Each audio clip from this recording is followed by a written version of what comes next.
భారత్ చేపట్టిన ఆపరేషన్ సింధూర్తో పాకిస్తాన్ను చావుదెబ్బ కొట్టినా దాయాది దేశం తీరు మారడం లేదు. సమయం దొరికినప్పుడల్లా భారత్పై అక్కసు వెళ్లగక్కుతున్న పాక్ తాజాగా భారత్పై మరో భారీ కుట్రకు తెరతీసింది. భారత్ చుట్టూ ఉగ్రవాదాన్ని విస్తరించేందుకు పాక్ కుట్రలు పన్నుతుందని భారత నిఘా వర్గాలు పేర్కొన్నాయి. ఇందుకోసం భారత సరిహద్దు దేశాలైన నేపాల్, బంగ్లాదేశ్లోని కొన్ని ప్రాంతాల్లో ఉగ్ర నివాసాలు, ట్రైనింగ్ సెంటర్లను సిద్ధం చేస్తున్నట్లు సమాచారం. భారత్, బంగ్లాదేశ్, భారత్, నేపాల్ సరిహద్దులకు కొన్ని కిలోమీటర్ల దూరంలో ఉగ్ర స్థావరాల ఏర్పాటుకు సన్నాహాలు చేస్తున్నట్టు అంతర్జాతీయ మీడియా కథనాలు వెల్లడించాయి. పహల్గాం ఉగ్రదాడికి ప్రతీకారంగా భారత్ చేపట్టిన ఆపరేషన్ సింధూర్ తర్వాత ఉగ్ర స్థావరాల ఏర్పాటు చర్యలు మరింత వేగవంతమైనట్లు తెలుస్తోంది. ఉగ్రవాద శిక్షణ పొందేవారి కోసం బంగ్లా, నేపాల్లోని పలు ప్రాంతాల్లో కొత్త శిక్షణ శిబిరాలు, నివాస సముదాయాలు ఏర్పాటు చేస్తున్నట్లు సదరు కథనాలు పేర్కొన్నాయి. అయితే బంగ్లా, నేపాల్ సమీపంలోని భారత్కు చెందిన రాష్ట్రాల్లో ఇటీవలి ఉగ్రవాద సంస్థలకు చెందిన పలువురు కార్యకర్తలను అరెస్ట్ చేసిన అనంతరం చేపట్టిన దర్యాప్తులో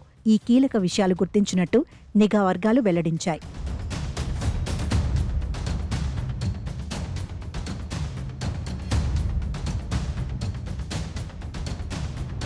దాయాది భారీ కుట్రలకు పాల్పడుతున్న నేపథ్యంలో భారత సరిహద్దు ప్రాంతాల్లో భద్రతను పెంచినట్లు నిఘా వర్గాలు తెలిపాయి. పొరుగు దేశాల్లో విదేశీ నిధులతో ఏర్పాటవుతున్న పలు ప్రాజెక్టులపైన కూడా నిఘా ఉంచినట్లు పేర్కొన్నాయి. ఉగ్ర సంస్థలు లష్కరే తోయిబా, జైషే మహమ్మద్ నేపాల్లో తమ సంస్థలను విస్తరించడానికి చర్యలు తీసుకుంటున్నట్లు నిఘా వర్గాలు వెల్లడించాయి. ముఖ్యంగా అల్-ఖైదా, ఐసిస్ గత 5 నెలలుగా బంగ్లాదేశ్లో తమ కార్యకలాపాలను విస్తరించడానికి ప్రయత్నాలు ముమ్మరం చేస్తున్నట్లు తెలిపాయి. ఇందులో భాగంగానే పాక్లోని పలు ప్రాంతాల నుంచి బంగ్లాకు, నేపాల్కు నిరంతరం వలసలు కొనసాగుతున్నట్లు పేర్కొన్నాయి. ఆయా దేశాల్లో ఉగ్రవాద శిబిరాల నిర్మాణాలకు, నిర్వహణకు కావాల్సిన నిధులను తుర్కీయే అందిస్తున్నట్లు తెలుస్తోంది. ఢాకాలోని జమాత్-ఇ-ఇస్లామీ కార్యాలయం పునరుద్ధరణకు తుర్కీయే నిఘా సంస్థ నిధులు సమకూర్చినట్లు భారత ఇంటెలిజెన్స్ వర్గాలు పేర్కొన్నాయి. దీంతో సరిహద్దు ప్రాంతంలో భద్రతను కట్టుదిట్టం చేసినట్లు తెలిపాయి. కాగా ఇటీవలి ఆపరేషన్ సింధూర్తో పాకిస్తాన్ను భారత్ చావుదెబ్బ కొట్టింది. మెరుపు దాడులతో క్షణాల్లోనే దాయాది దేశంలోని వైమానిక స్థావరాలను నేలమట్టం చేసింది.